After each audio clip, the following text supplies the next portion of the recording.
ನಮಸ್ಕಾರ. ನಾನು ಈ ದಿನ ಸಾಂಬಾರು ಪುಡಿ ಮಿಕ್ಸ್ ಮಾಡಿ ಎಲೆ ಅವಲಕ್ಕಿನ ಕಲಿಸಿದ್ದೀನಿ. ತುಂಬ ಟೇಸ್ಟ್ ಇರುತ್ತೆ. ದಿಢೀರಂತ ಮಾಡಬಹುದು. ಕಾಫಿ ಟೀ ಜೊತೆ ತುಂಬ ಟೇಸ್ಟ್ ಇರುತ್ತೆ. ಬನ್ನಿ ಈಗ ಈ ಅವಲಕ್ಕಿ ಮಾಡೋ ವಿಧಾನ ಹೇಗೆ ಅಂತ ವಿಡಿಯೋ ಮೂಲಕ ನೋಡೋಣ. ಒಂದು ಬೌಲ್ ಇಟ್ಕೊಂಡಿದ್ದೀನಿ. ಅದರಲ್ಲಿ 1 ಹೋಳಷ್ಟು ಕಾಯಿ ಹೂವು ಇಟ್ಕೊಂಡಿದ್ದೀನಿ. 2 ಸ್ಪೂನು ಬೆಲ್ಲ ಇದೆ, 2 ಸ್ಪೂನ್ ತುಪ್ಪ ಇದೆ, 1 ಸ್ಪೂನು ಸಾಂಬಾರು ಪುಡಿ ಇಟ್ಕೊಂಡಿದ್ದೀನಿ. ರುಚಿಗಾಗಷ್ಟು ಉಪ್ಪು ಹಾಕಿದ್ದೀನಿ.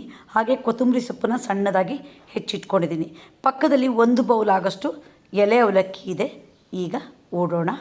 ಮೊದಲು ಇವೆಲ್ಲವನ್ನು ಸ್ವಲ್ಪ ಕೈಯಲ್ಲಿ ಮಿಕ್ಸ್ ಮಾಡ್ಕೊಳ್ಳೋಣ.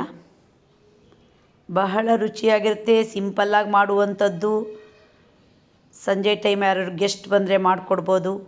ಈಗ ಅವಲಕ್ಕಿನ ಸೇರಿಸೋಣ.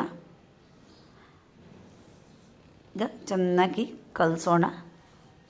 ಮೊದಲು ಅವಲಕ್ಕಿ ಬಿಟ್ಟು ಉಳಿದೆಲ್ಲ ಪದಾರ್ಥಗಳನ್ನು ರೆಡಿ ಮಾಡಿಟ್ಕೊಳ್ಳೋದು.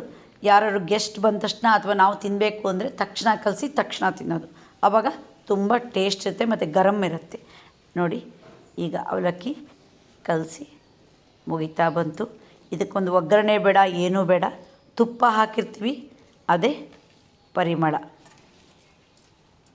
ಘಮ ಘಮ ಅಂತ ಸಾಂಬಾರಿನ ಪುಡಿ ಪರಿಮಳ ಬರ್ತಾ ಇರುತ್ತೆ. ನೋಡಿ, ಕಡಿಮೆ ಸಮಯದಲ್ಲಿ ದಿಢೀರಂತ ಅವಲಕ್ಕಿನ ಸಾಂಬಾರು ಪುಡಿ ಹಾಕಿ ಮಾಡಿಬಿಡ್ಬೋದು. ಒಗ್ಗರಣೆ ಸಹಿತ ಬೇಡ. ಸ್ವಲ್ಪನೂ ಬಾಯಾರಿಕೆ ಆಗೋಲ್ಲ. ಈ ಅವಲಕ್ಕಿ ತಿಂದರೆ ಗಂಟಲು ಸುಡೋಲ್ಲ. ತುಂಬ ಟೇಸ್ಟ್ ಇರುತ್ತೆ. ವಾರ ಒಪ್ಪತ್ತು ಮಾಡೋರಿಗೆ ಈ ಅವಲಕ್ಕಿ ಬೆಸ್ಟು. ಈರುಳ್ಳಿ ಬೆಳ್ಳುಳ್ಳಿ ಏನೂ ಹಾಕೋಲ್ಲ.